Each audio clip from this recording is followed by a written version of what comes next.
Welcome to my channel Indu lectures. Class 5 இன்றைக்கி நம்ம percentage டாப்பிக்கில் பார்க்க போகிறோம். ஆல்ரெடி கிளாஸ் 4ல் நம்ம இன்டர்மீடியட் லெவல் ப்ராப்ளம்ஸ் எல்லாமே சால்வ் பண்ணி சக்ஸஸிவ் பர்சன்டேஜும் கொஞ்சம் பார்த்தோம். அதுலேயும் ஒரு 2-3 டைப்ஸ் ப்ராப்ளம்ஸ் பார்த்தோம். இப்போ கொஞ்சம் எக்ஸ்ட்ரா ப்ராப்ளம் சக்ஸஸிவ் பர்சன்டேஜில் பார்க்கலாம். ஓகே, இதுக்கு முன்னாடி உள்ள கிளாஸ் 1, 2, 3, 4 யாரும் பார்க்கலன்னா ப்ளீஸ் போய் பார்த்துட்டு வாங்க. அப்படி பார்த்துட்டு வரும்போது இன்னும் ஒரு கிளியரான ஐடியா இந்த பர்சன்டேஜ் டாப்பிக்கில் கிடைக்கும். ஏன்னா பர்சன்டேஜ் டாப்பிக்ன்றது அவ்வளோ ஒரு இம்பார்ட்டண்டான டாபிக். ஓகே, இப்போ ஃபர்ஸ்ட் ப்ராப்ளம் பார்க்கலாம். What is the single discount equivalent to 2 successive discount of 10% and 30%? Okay, இதுதான் கொஸ்டின். என்னென்னா ஒரு ப்ராடக்ட் இருக்குன்னா அதுக்கு 2 டிஸ்கவுண்ட்ஸ், ஃபஸ்ட்டு வந்து 10% டிஸ்கவுண்ட் கொடுக்குறாங்க, அப்புறம் திருப்பி 30% டிஸ்கவுண்ட் கொடுக்குறாங்க. அப்படின்னா மொத்தமாக இப்போ எவ்வளோ பர்சன்டேஜ் டிஸ்கவுண்ட்டில் இந்த ப்ராடக்ட் இருக்குது அப்படின்னு நம்ம கண்டுபிடிக்கணும். ஓகே, அதுக்கு ஒன்றும் இல்லை, இந்த ஃபார்முலாவில் சப்ஸ்டியூட் பண்ணலாம். டிஸ்கவுண்ட் ஸோ ஆட்டோமேட்டிக்காக டிக்ரீஸ், ஸோ மைனஸ். ஃபார்முலாவில் சப்ஸ்டியூட் பண்ணும்போது -10 -30 ப்ளஸ் 300 டிவைடட் பை 100 வரும். ஏன்னா மைனஸ் இன்ட்டு மைனஸ் அப்படின்றது ப்ளஸ் அப்படின்னு நம்மளுக்கு ஆல்ரெடி தெரியும். அதனால தான் ப்ளஸ் 300. இந்த சைன் மட்டும் கொஞ்சம் கவனமாக போட்டுக்கிட்டால் போதும். வேறு எல்லாமே வந்து சால்வ் பண்ணுறது ரொம்ப சிம்பிளான சிம்பிளிஃபிகேஷன் தான். ஓகே, இப்போ வந்து -40 plus 3 is equal to -37.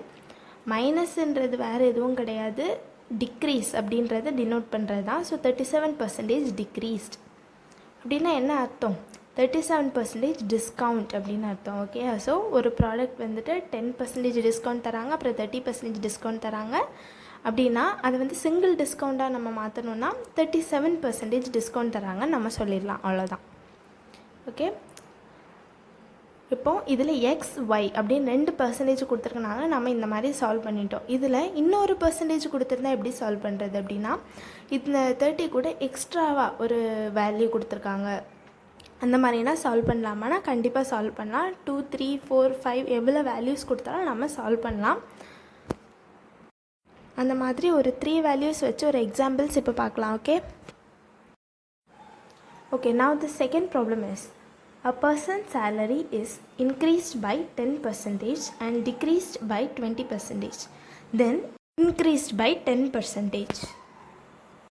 Find the change in percentage. Okay, இப்போ நான் சொன்ன மாதிரி இதில் ஒரு எக்ஸ் வேல்யூ, ஒரு ஒய் வேல்யூ, ஒரு இசட் வேல்யூ, இந்த மாதிரி 3 செட் ஆஃப் வேல்யூஸ் கொடுத்துருக்கு அப்படின்னு எடுத்துக்கலாமா?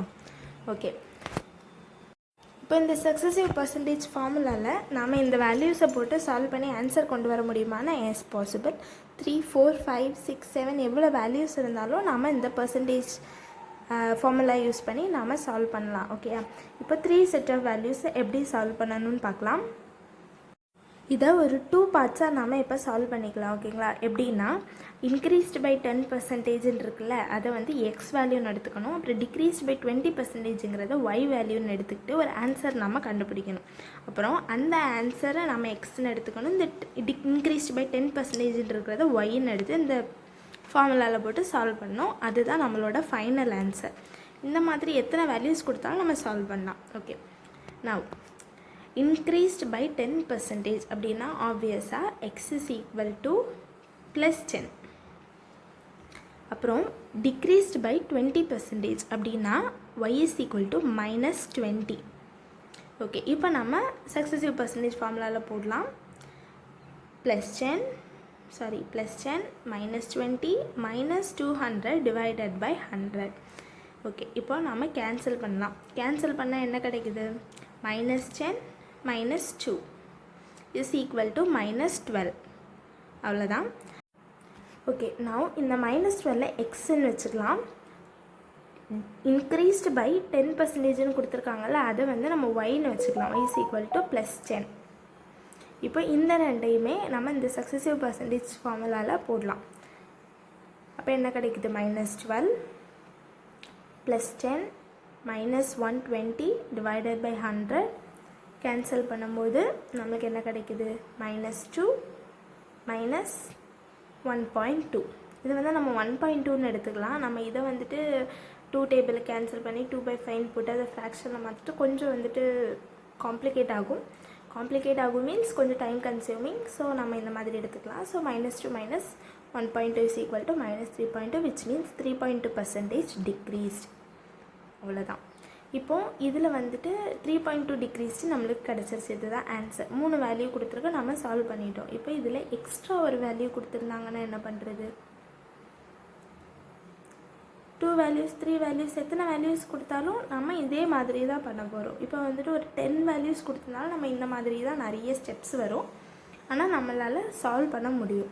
இப்போது இதே ப்ராப்ளமில் இன்னொரு வேல்யூ கொடுத்துருந்தா எப்படி பண்ணலாம்? இப்போ எக்ஸாம்பிளுக்கு டிக்ரீஸ்ட் பை 5% அப்படின்னு கொடுத்துருந்தா என்ன பண்ணணும்? இந்த -3.2 இருக்குல்ல, அதை எக்ஸ்ன்னு எடுத்துக்கணும். திரும்ப டிக்ரீஸ்டு பை 5% என்னது? y is equal to -5. இதை வந்துட்டு இப்படி y is equal to -5 எடுத்துக்கணும். இதை வந்து இந்த சக்ஸசிவ் பர்சன்டேஜ் ப்ராப்ளமில் ஃபார்முலாவில் போடணும். போட்டால் நம்மளுக்கு ஒரு ஆன்சர் கிடைக்கும். அவ்வளோதான். இந்த மாதிரி எத்தனை பர்சன்டேஜ் கொடுத்தாலும் நம்ம ஈஸியாக சால்வ் பண்ணலாம். ஓகே, இப்போது இது வந்து ஒரு இன்ட்ரெஸ்டிங்கான ப்ராப்ளம், கொஞ்சம் டிஃப்ரெண்ட்டாக இருக்கும் பாருங்கள். The capacity of the ground was 1 lakh at the end of 2018. In 2019 it is increased by 10% and in 2020 it decreased by 80%. What was the ground's capacity at the end of 2020? Okay, இதோட meaning வந்து first புரிஞ்சுக்க try பண்ணுங்கள். The capacity of the ground was 1 lakh அப்படின்னா ஒரு கிரவுண்டோட ஒரு capacity, வால்யூம்னு எடுத்துக்கலாம். அது வந்து 1 லேக்காக இருக்குது. எப்போ? 2018 எண்டில். 2019 பார்த்தா அந்த கெப்பாசிட்டி வந்து the volume is increased by 10%. ஓகேயா? அப்போ 2020 என்ன ஆயிருக்கு? It's again decreased by 18%. ஓகேயா? இப்போ இந்த கிரவுண்டோட மொத்த கெப்பாசிட்டி 2020 எண்டில் எப்படி இருக்குது அப்படின்னு கேட்டிருக்காங்க. அப்படின்னா என்னது? ஃபஸ்ட்டு நம்ம சேஞ்ச் ஆஃப் பர்சன்டேஜ் கண்டுபிடிக்கணும். கண்டுபிடிச்சிட்டு அந்த கிரவுண்டோட கெப்பாசிட்டி இன்க்ரீஸ் ஆகிருக்கா இல்லை டிக்ரீஸ் ஆகிருக்கா அப்படின்னு சொல்லிட்டு நம்மளுக்கு ஆன்சர் வரும். அதாவது ஒன்று ப்ளஸில் வரும், இல்லைனா மைனஸில் வரும். அவ்வளோதான். இப்போ நம்ம சொல்யூஷன் பார்க்கலாம். ஃபஸ்ட்டு சேஞ்ச் இன் பர்சன்டேஜ் கண்டுபிடிக்கணும்னா என்ன பண்ணணும்? ஆப்வியஸாக சக்ஸசிவ் பர்சன்டேஜ் ஃபார்முலாவில் தான் சப்ஸ்டியூட் பண்ணணும். நம்மளுக்கு இங்கே இன்க்ரீஸ்டு பை 10% கொடுத்துருக்காங்க, ஸோ +10. டிக்ரீஸ்டு பை 18% கொடுத்துருக்காங்க, ஸோ -18. XY என்ன வரும்? -180. இப்போ நாம் ஃபார்முலாவில் சப்ஸ்டியூட் பண்ணலாம். Successive percentage is equal to +10 -18 -180 divided by 100. Cancel பண்ணலாம். இந்த ஃபார்முலாவில் தான் சப்ஸ்டியூட் பண்ணியிருக்கோம், மறந்துடக்கூடாது. கேன்சல் பண்ணிக்கலாம். அப்புறம் நம்மளுக்கு என்ன கிடைக்குது? 18/10 1.8ன்னு எடுத்துக்கலாம். So -8 - 1.8 is equal to -9.8. So the capacity is decreased by 9.8% at the end of 2020. Okay, ஆனால் நம்மளுக்கு சேஞ்ச் ஆஃப் பர்சன்டேஜாக கேட்டிருக்காங்க? நோ, நம்மளுக்கு கேட்டிருக்கிறது என்னென்னா what was the grounds capacity at the end of 2030. அப்படின்னா இந்த 1 லேக்குன்றது இப்போ என்ன ஒரு 9.8% குறைஞ்சிருச்சுன்னா என்ன வேல்யூவாக இருக்கும்னு கேட்டிருக்காங்க.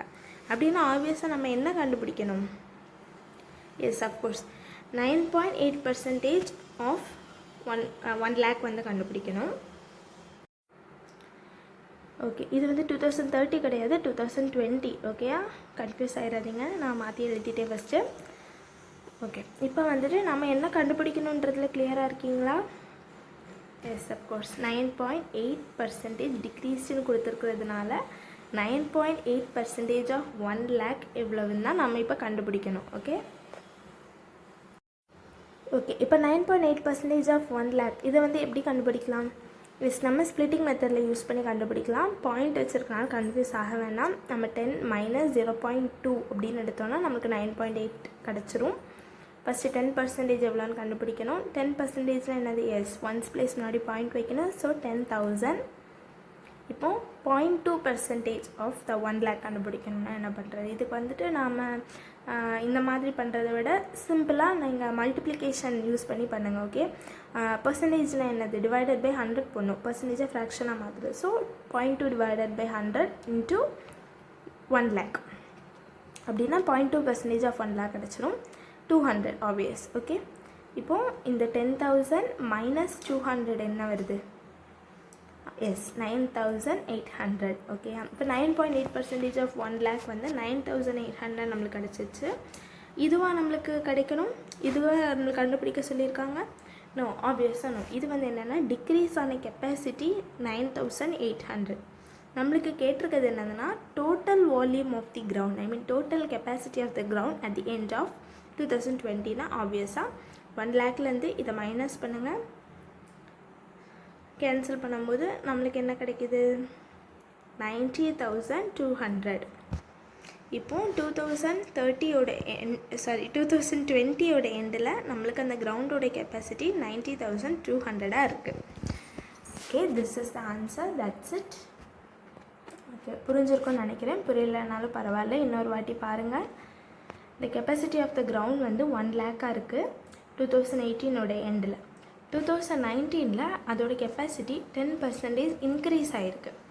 அண்ட் இன் 2020 அதோட கெப்பாசிட்டி 18% டிக்ரீஸ் ஆகிருக்கு. What is the grounds capacity at the end of 2030 அப்படின்னு தான் கேட்டிருக்காங்க. அப்படின்னா நம்மளுக்கு என்னென்னா 2% கொடுத்துருக்காங்க. அந்த 2%-ஐ 1%-ஆக மாற்றணும். அதுக்கு நம்மளுக்கு தெரிஞ்ச ஒரே formula successive percentage. Successive percentage ஃபார்முலாவில் இந்த 2%-ஐயும் போட்டு நம்ம சால்வ் பண்ணும்போது 9.8% டிக்ரீஸ்ன்னு நம்மளுக்கு கிடைக்குது. ஓகே, இது வந்து சேஞ்ச் இன் பர்சன்டேஜ் கண்டுபிடிச்சாச்சு. இப்போது இந்த 1 லேக்லேருந்து 9.8% கெப்பாசிட்டி 2020 டிக்ரீஸ் ஆகிருக்கு நம்மளுக்கு தெரிஞ்சிருச்சு. ஓகே, அதுக்கு நம்ம என்ன பண்ணோம்னா 9.8% ஆஃப் 1 லேக் ஃபஸ்ட்டு கண்டுபிடிக்கணும்.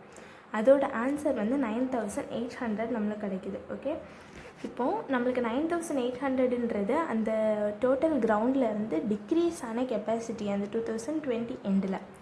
நம்மளுக்கு என்ன கேட்டிருக்காங்கன்னா the total capacity of the ground at the end of 2020. So ஆப்வியஸாக நம்மளுக்கு தெரியுது 1 லேக்லேருந்து அதை மைனஸ் பண்ணணும், அவ்வளோதான். நம்ம இனி கிளாஸ் 6ல் என்ன பார்க்க போகிறோம் அப்படின்னா எலெக்ஷன் பேஸ்டு ப்ராப்ளம்ஸ் பார்க்க போகிறோம். இந்த எலெக்ஷன் பேஸ்டு ப்ராப்ளம்ஸ் வந்து நிறைய இருக்குது. அதில் சிம்பிள், மீடியம், ஹார்ட் லெவல்ஸ் வந்துட்டு நாளைக்கு பார்க்கலாம். கொஞ்சம் எப்படி ஈஸியாக சால்வ் பண்ணுறதுன்னு நாளைக்கு பார்க்கலாம். So stay tuned.